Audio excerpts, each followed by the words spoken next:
Of Christmases Long, Long Ago is my new book arriving for the 2025 Christmas season. Find out what Christmas was like centuries ago. Sneak preview, it was weird and spooky and rowdy, kind of gross sometimes. Find it wherever books are sold in hardcover from Lions Press and audiobook from Recorded Books. It's Christmas as you've never seen it before, and it makes a great gift. It's the season of joy, the season of giving, of rejoicing, of reflection, of shopping, and according to at least a few songwriters and many movie makers, a season of love and romance. It's the Christmas season. Many of us agree it's the most wonderful time of the year, but not quite as many of us agree on exactly how much time we're talking about. For a little more than a century, the American Christmas season has begun the day after Thanksgiving. The ending is somewhat negotiable. Some of us are ready to pack it in the day after Christmas itself, others wait until New Year's Day. A small minority wait even longer. On average, though, we're talking about a Christmas season that lasts for 4 to 5 weeks out of the year. But in the last few decades, Christmas items appear on store shelves in October or even earlier. Those made-for-TV romances start pouring out before Halloween. The season is getting longer. Or, more specifically, it's starting earlier. Not everyone's on board, of course, and this creates some ambiguity. When does the season begin? When does it end? We can't say for sure, only that it's getting longer and starting earlier. Which is the very opposite of the way that people handled this same question millennia ago. Our Christmas-celebrating forebears also wanted an extended Christmas season, but whereas we celebrate the season leading up to Christmas, their season began on Christmas. And while we observe a season of 4, 5, 6 weeks or more, depending on whom you ask, they were much more precise. The season would last 12 days. Those famous 12 days of Christmas that today we merely sing about rather than observe or even understand what they are. Why 12 days? Why not more? And are we missing out on anything by forgetting them? Well, if feasting, cross-dressing, upending social hierarchy, and having a raucous good time sounded all interesting to you, then yes. Yes, we are. I'm Brian Earl. This is Christmas Past. The modern Christmas season, the one you and I know, got its start in the early 20th century, and it mostly had to do with commerce. Prior to the 20th century, sure, there would be a bit of merrymaking in the lead up to Christmas, but not 4 or 5 weeks worth. But large retailers like Macy's and Woolworths wanted to encourage a longer shopping season, and they had the marketing resources to do it. Macy's famously put Santa Claus at the end of their Thanksgiving Day parade, and voila, the festive season was now the period between Thanksgiving and Christmas. But the thing is, that period was already spoken for. Many observe the 4 weeks preceding Christmas as the Advent season.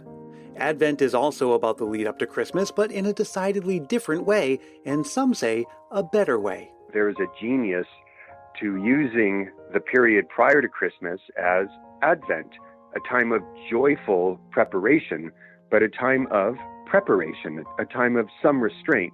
That's Michael Foley. He's a professor in the Great Texts program at Baylor University, and he's also the author of Why We Kiss Under the Mistletoe, Christmas Traditions Explained.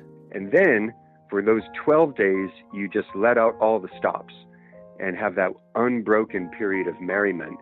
That, to me, is a better model than trying to start the season earlier and earlier in the year, and then by the time you get to Christmas Day, you're practically sick of Christmas. Starting in the 6th century, that letting loose began. And by decree, no less. In the year 563, the Council of Braga forbade fasting on Christmas Day, and in 567, the Council of Tours established the 12 days of Christmas. And they were sort of solidifying what was already there. There shall be no fasting between December 25th and the Feast of the Epiphany on January 6th. And that was sort of the very first reference to this block of days. And it's been that way since the late 500s. The 12 days are also known as Christmastide or Twelvetide. Although there are some nuanced differences between those terms, for our purposes we can consider them synonymous. So why 12 days? Well, in the same way that our current season is bookended by Thanksgiving and Christmas, so too do the 12 days have their own bookends. the first being Christmas, obviously, and the second being the Feast of the Epiphany. In between is a host of other observances.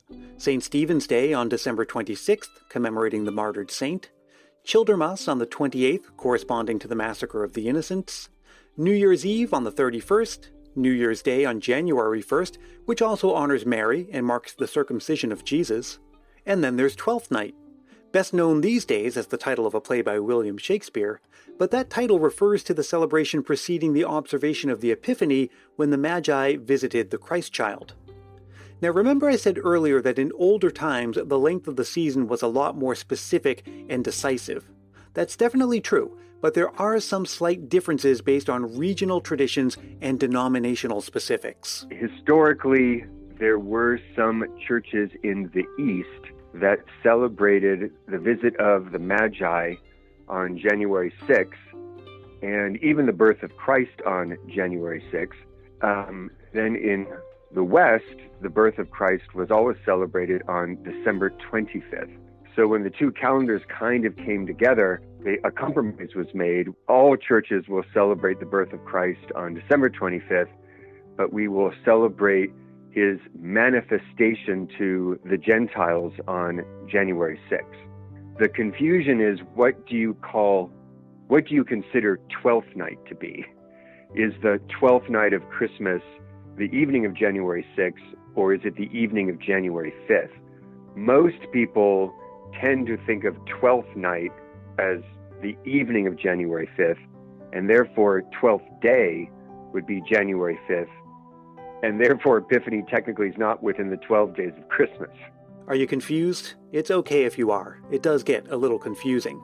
Long story short, beginning on Christmas and going up to and possibly including the Feast of the Epiphany was a period of feasting and merrymaking.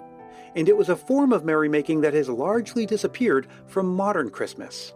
The one underlying principle was it was a time of topsy-turvy customs. There'd be a day where parents and children exchanged roles. Superior of the convent and the novice exchanged roles. Clergy and laity, this was a time of whimsical misrule. Men and women often exchanged roles through a custom called mumming. Men would garishly imitate women's dress and vice versa. The 12 days were characterized by a relaxation or outright reversal of normal social order. But why? It is a fun time just to sort of poke fun at the social hierarchies, let off a little steam. And some people speculate that the Roman Saturnalia, which also took place in December, have something to do with that. And they were also kind of topsy-turvy customs. And while there's probably some truth to that, remember that this all began in a much more religious time and occurred during a period of several religious observances. Would people really have wanted to include customs that reflected pagan ideas? Professor Foley thinks maybe there's another reason behind it. It wasn't just for the sake of continuity with pagan Rome. I think what the Christians saw was that all these topsy-turvy customs were a kind of giddy imitation of the incarnation itself. The ultimate inversion is the king of the universe, God, becoming a little baby in a manger. I mean, talk about social inversion. Nowadays, the whole idea of the 12 days is a mystery to most of us. We sing about it in that famous song, and retailers often announce sales called something like 12 Days of Savings, but of course they occur before Christmas. But for those of us who just want a little more Christmas, there's no need to keep pushing things earlier and earlier in the year. Why not take what's already there and has been for centuries? The 12 days are still on the books, as it were, still observed in liturgical calendars. Why not get a little topsy-turvy ourselves and combat Christmas fatigue while we're at it? I discovered this tradition of the 12 days of Christmas, and my growing family and I started to practice it actually, and we found that we get so much more out of the season as a result. I'll bet that doing a little social inversion would be the stuff of many lasting Christmas memories. But hey, you don't always have to upset the social hierarchy to create memories that last a lifetime, like this one from Victoria in Alabama. My mom and dad would host an annual Polar Express party at our home. Santa Claus would come to our house to take photos with all the kids and their families. He would also pass out presents, which were typically coloring books or something of that sort. My dad is a musician, and he would play the guitar, and we would have sing-alongs. We had a hot chocolate bar. Oh, and I almost forgot, my dad would also, as the guests arrived, punch everyone's tickets because he looked a lot like the conductor. It was so much fun, such a magical time. We would, of course, read the book, the Polar Express book, and everyone went home with a bell to remember the meaning of believing in Christmas. Merry Christmas to all of the Christmas Past listeners. Thank you so much, Brian, for hosting such a wonderful, educational, and fun podcast. Well, now it's your turn. We're barely a week into the 2023 Christmas season, so there's plenty of time for you to share one of your favorite Christmas memories with the rest of the Christmas Past family. Just record yourself speaking into your phone's voice memo app and send it to christmaspastpodcast@gmail.com. Keep it reasonably short, clean, and family-friendly, and be sure to say your name and where you're from.